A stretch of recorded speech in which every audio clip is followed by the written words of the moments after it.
नमस्कार दोस्तों, एक बार फिर से हमारे YouTube चैनल में आपका दिल से स्वागत है। एक समय की बात है, भगवान बुद्ध से उनके एक शिष्य ने पूछा, भगवान, आपने आज तक यही नहीं बताया कि मृत्यु के बाद क्या होता है। उसकी बात सुनकर बुद्ध मुस्कुराए। फिर उन्होंने उससे पूछा, पहले मेरी एक बात का जवाब दो। अगर कोई कहीं जा रहा हो और अचानक कहीं से आकर उसके शरीर में एक जहर भरा तीर लग जाए तो उसे क्या करना चाहिए? पहले शरीर में घुसे तीर को हटाना ठीक रहेगा या फिर देखना कि बाण किधर से आया है और किसे लक्ष्य कर मारा गया है? शिष्य ने कहा, पहले तो शरीर में घुसे तीर को तुरंत निकालना चाहिए, नहीं तो जहर पूरे शरीर में फैल जाएगा। बुद्ध ने कहा, बिल्कुल ठीक कहा तुमने। अब यह बताओ कि पहले इस जीवन के दुखों के निवारण का उपाय किया जाए या मृत्यु के बाद की बातों के बारे में सोचा जाए जो हमारे बस में है ही नहीं, उनका विचार ही क्यों करना? किसकी मृत्यु कब आएगी ये सिर्फ परमात्मा जानता है। मनुष्य के हाथ में सिर्फ कर्म करना है। उसे उन विषयों के बारे में सोचकर वक्त बर्बाद करना ही नहीं चाहिए जो बातें उसके हाथ में है ही नहीं। उसे सिर्फ उन बातों के बारे में सोचना चाहिए जो वो कर सकता है। गुरु और शिष्य के संबंधों के पीछे के आध्यात्मिक अवधारणा पर डॉक्टर कपिल तिवारी का कहना है कि गुरु शिष्य संबंध, इस संबंध की परंपरा जानना आवश्यक है। हमारे पारंपरिक संज्ञान में संसार को संबोधों का संसार कहा गया है।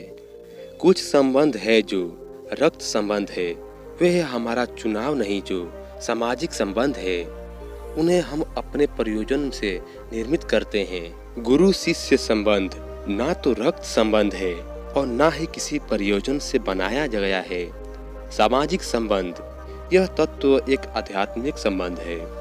गुरु के पास हम एक विशेष ज्ञान, विशेष प्रतिभा, विशेष साधना, विशेष सर्जना, विशेष आचरण और विशेष संधि के लिए जाते हैं। एक शिष्य का समर्पण ही इस संबंध की आधारशिला है। गुरु शिष्य परंपरा का पहला रूप आध्यात्मिक साधना है। आत्मज्ञान की प्राप्ति के लिए सदियों सदियों से भारत में जिज्ञासु शिष्य ग्रहण करने के सिद्धांत गुरुओं के पास जाते हैं। योग साधना और तंत्र साधना तो बिना गुरु के संभव नहीं है। बुद्ध कहते हैं, शारीरिक और मानसिक स्वास्थ्य के लिए बहुत जरूरी है आपके शरीर के हिसाब से उत्तम और रुचिकर आहार, हमेशा अलग अलग तरह का आहार ग्रहण करते रहें, क्योंकि कोई भी आहार संपूर्ण नहीं होता। आहार शुद्धि जरूरी है। यह देखें कि आप जो खा रहे हैं उसका आपके शरीर पर क्या असर होगा। सिर्फ स्वाद और मजे के लिए ना खाएं और ना पिए।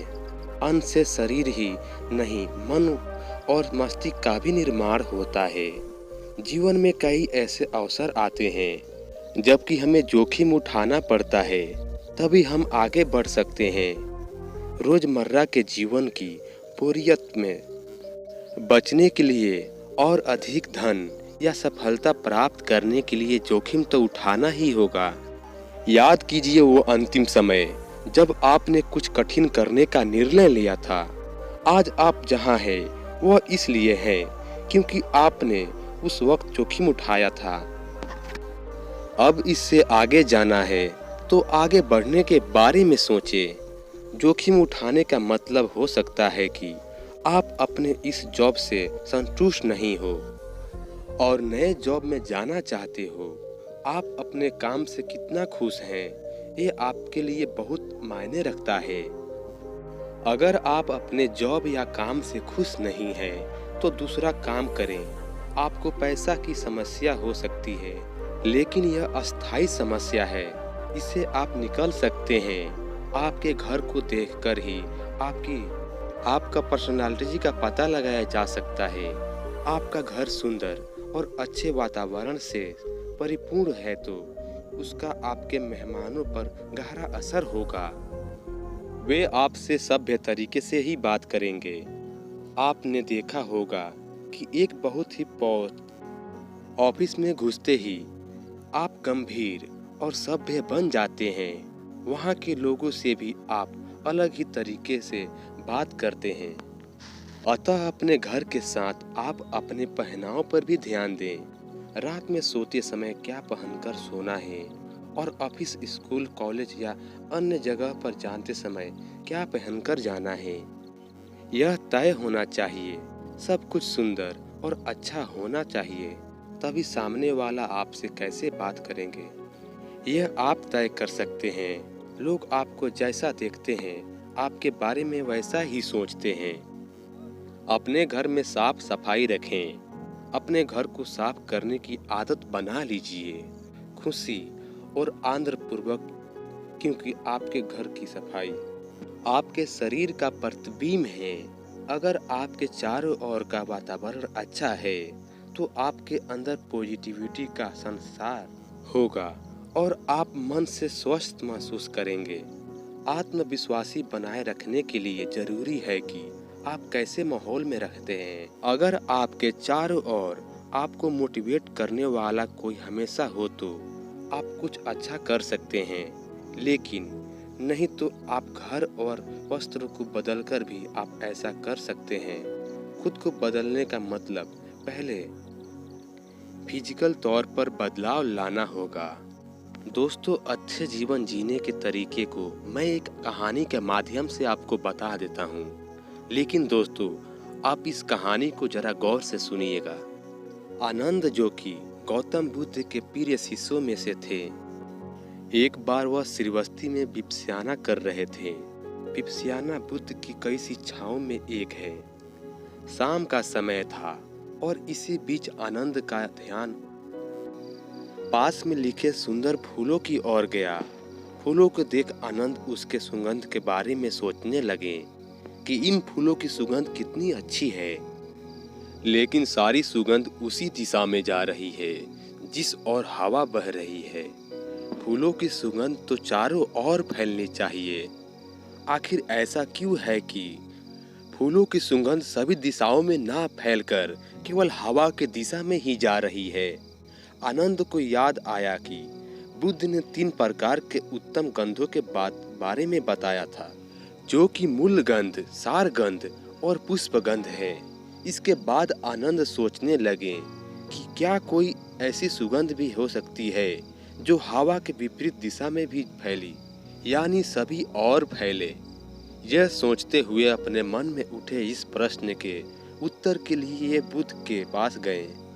आनंद ने बुद्ध से पूछा, गुरुदेव, क्या कोई ऐसी भी सुगंध है जो सभी दिशाओं में फैलती हो? बुद्ध ने आनंद से कहा, मूल गंध, सार गंध और पुष्प गंध, इन तीनों गंध से परे भी एक गंध है जिसे शील गंध कहा जाता है। जो व्यक्ति बुद्ध धर्म और संत के त्रिरत्नों की शरण में जाता है और शिक्षा को जीवन में उतारता है, उसमें यह गंध होती है।